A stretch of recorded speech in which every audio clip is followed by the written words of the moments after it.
Hello guys, I'm மருண். நமது சோலாஷ்டத்துக்கு வெளியே, நமது சூரிய குடும்பத்துக்கு வெளியே, நமது சூரியன் போன்ற ஒரு நட்சத்திரத்தை நமது பூமி போன்ற ஒரு கிரகம் சுற்றி வர்றதை நாசா கண்டுபிடிச்சிருக்காங்க. அங்கே கண்டுபிடிக்கப்பட்ட அந்த பூமி போன்ற கிரகம் அதோட சூரியனை ஒரு முறை சுற்றி வருவதற்கு வெறும் 355 நாட்கள் எடுத்துக்குது. அதாவது இந்த பிளானட் இதோட ஒரு வருடம் வெறும் 355 நாட்கள். நமது பூமியோட கம்பேர் பண்ணி பார்க்குறப்ப இந்த பிளானட் இதோட ஒரு வருடம் வெறும் 10 நாட்கள் குறைவாக இருக்கு. இப்போ அங்கே டீட்டெயில்டாக பார்ப்போம். நமது சோலாஷ்டத்துக்கு வெளியே, நமது சூரிய குடும்பத்துக்கு வெளியே, நமது பூமி போன்ற கிரகத்தையும் நமது சூரியன் போன்ற நட்சத்திரத்தையும் கண்டுபிடிக்கிறதுக்கு கெப்லர் 2 மிஷின் மூலம் கெப்லர் ஸ்பேஸ் டெலஸ்கோப்பை நாசா லான்ச் பண்றாங்க. இந்த கெப்லர் ஸ்பேஸ் டெலஸ்கோப் இதோட மெயின் மிஷின் என்ன அப்படின்னு கேட்டீங்கன்னா, நமது சூரியன் போன்ற நட்சத்திரத்தையும் நமது பூமி போன்ற கிரகத்தையும் கண்டுபிடிச்சு இதோட டேட்டா கலெக்ட் பண்ணி நாசாக்கு சென்ட் பண்ணும். இதான் இதோட மெயின் மிஷின்.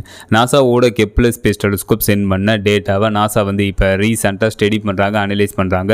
அந்த டேட்டாவும் நாசா இப்போ ரீசெண்டாக நமது சோலார் சிஸ்டத்துக்கு வெளியே, நமது சூரிய குடும்பத்துக்கு வெளியே, நமது சூரியன் போன்ற ஒரு நட்சத்திரத்தையும் அதை சுற்றி நமது பூமி போன்ற ஒரு கிரகத்தையும் கண்டுபிடிச்சிருக்காங்க.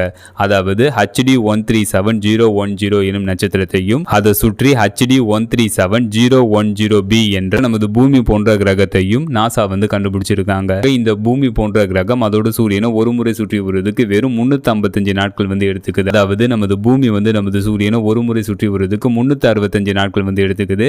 அதே மாதிரி இந்த HD 137010b இந்த எக்ஸோ பிளானட் அதோட சூரியனை ஒரு முறை சுற்றி வருவதற்கு வெறும் 355 நாட்கள் எடுத்துக்குது. இந்த எக்ஸோ பிளானட் இதோட ஒரு வருடம் வெறும் 355 நாட்கள் அப்படின்னு நாசா தெரிவிச்சிருக்காங்க. இந்த எக்ஸோ பிளானட்டோட சர்ஃபேஸ் டெம்பரேச்சர் -70 டிகிரி செல்சியஸ் இருக்கு அப்படின்ட்டும். எக்ஸோ பிளானட் நமது பூமியோட 1% பெரியது. இந்த எக்ஸோ பிளானட்டோட திக்கான அட்மாஸ்பியர்ல carbon dioxide, methane, oxygen போன்றவை இருக்கலாம் அப்படின்னு நாசா தெரிவிச்சிருக்காங்க. இதெல்லாம் அந்த டேட்டா நாசா கண்டுபிடிச்சிருக்காங்க. இந்த HD 137010b இந்த எக்ஸோ பிளானட் நமது பூமியில இருந்து 146 லைட் எடிசஸ்ல அமைஞ்சிருக்கு. 1 லைட் இயர் கிலோமீட்டரா கணக்கு பண்ணா 9.46 ட்ரில்லியன் கிலோமீட்டர். அதாவது வெறும் 1 லைட் இயர் கிலோமீட்டரா கணக்கு பண்ணா 9 லட்சம் கோடி கிலோமீட்டர்.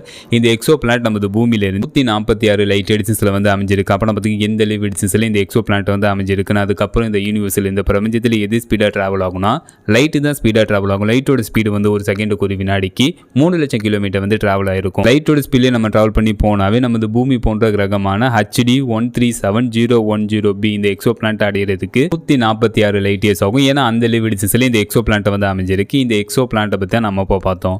இந்த மாதிரி அப்டேட்டை நீங்க பார்க்கணும்னா மறக்காம இந்த சேனலை சப்ஸ்கிரைப் பண்ணுங்க. ஃபைனலாக அந்த வீடியோ எப்படி இருந்துச்சுன்னு கமெண்ட் பண்ணுங்க. See you.